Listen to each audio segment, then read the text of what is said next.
I know that with some people, especially in the business, there's credibility issues with self-publishing. I deal with it all the time, as I'm a biggest advocate for self-publishing and Yeah. just doing everything yourself. That's why I call them gatekeepers. It's not a term of endearment. And so, what kind of credibility issues have you run into with advocating for self-publishing and just being able to do it all yourself? Right. Well, so I've actually made a thread that talked about how like statistics of self-publishing versus traditional publishing. And because self-publishing really started to become a trend in like 2007 when Amazon introduced Kindle direct publishing, uh, they found, I think it was in 2014, that I think it was like 80% of the best-selling authors on Amazon were self-published. Like it was a huge number that I hadn't even expected. I looked up 3 times because I wasn't sure. And it was just really surprising because I feel people, readers, a lot of, or just a lot of people don't consider you this established author unless you have been accepted by traditional publishing. I think that's the first barrier. And the second one is so many people are ready to get their book out there because they've worked on it for what feels like ever, that they skip really important steps to get it to readers, which is professional editing. Because we all have that one person that has, is a really good editor as a friend, which I don't want to knock those people down because I'm sure they're really good. But when you're when you're when a reader isn't trusting you by giving their money to you, they're expecting nearly perfect. They're not expecting a bunch of mistakes. And even in traditional publishing, you're going to see mistakes. It happens. We're human.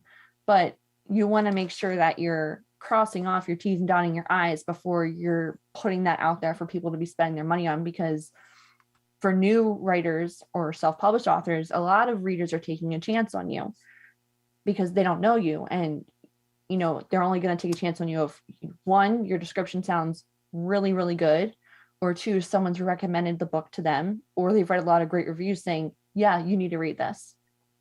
So the next step of that is making your book as professional as possible. And when people skip these steps, then unfortunately, it kind of sets this precedent and the stigma for a lot of other self-published books, which I think is something that all self-published authors are going through. So, the few mistakes kind of set this umbrella for everybody else, which is really, really hard to pass until a few of us make it big or we can kind of prove that wrong. So there's a lot of factors, but I feel like those are the biggest ones. Yeah, I would agree with that. One of the things that I think I benefited from to a certain extent is my graphic arts background. I've been obsessed with text layout since I can remember, since before I could really read. I like the way, for some reason, novels look, the way the text of a novel looks, how it conforms Yeah. to the page. And so I'll often decide on whether to read a book based on that. I know it sounds like, No. Oh, I get but that. I'm always looking to see what the font is, what the typeface is, and then I'll even count the lines. I'll be like, oh well, all of Bukowski's novels for the most part are 37 lines. Like I know that, Mhm. and I'm obsessed with that to a certain extent. It's also the reason I don't read mass market paperbacks. I find them very uncomfortable to look at. Yeah. Well, and I feel too that when traditional publishers are going out, that they're trying to get as many people from that genre to take in that book as possible because it is a numbers game rather than a reader's game. You know what I mean? How much money can we get in for this book that we just poured a bunch of money into? What can we get in return? So You know, one interesting thing that I had this guy on last year. He started his own press because he wanted to fill this void of experimental literature that nobody was taking a risk on. And he started by publishing his own book. And he incorporated the press. He made some deal with Amazon where they would handle all the printing on demand, oh wow. which was really interesting. So it's like Yeah. officially published, but it's also still through Amazon. Right. which I might have to pick his brain again because I was thinking about doing that. And for some reason, it worked out. Like his books, they pass, like they don't look any different.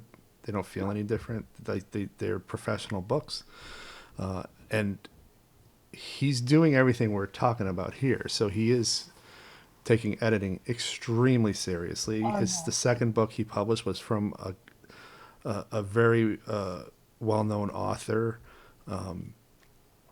I think previously that author was published by Random House or one of those big imprints, and then he Wow. got his like second novel. It was like a 20-year gap, but they were going back and forth on the editing of this guy's second book for months, probably almost a year, and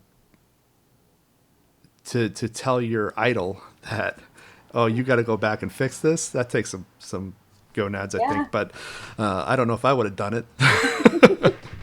But yeah, I mean, the editing, and just having everything presented professionally, page layout.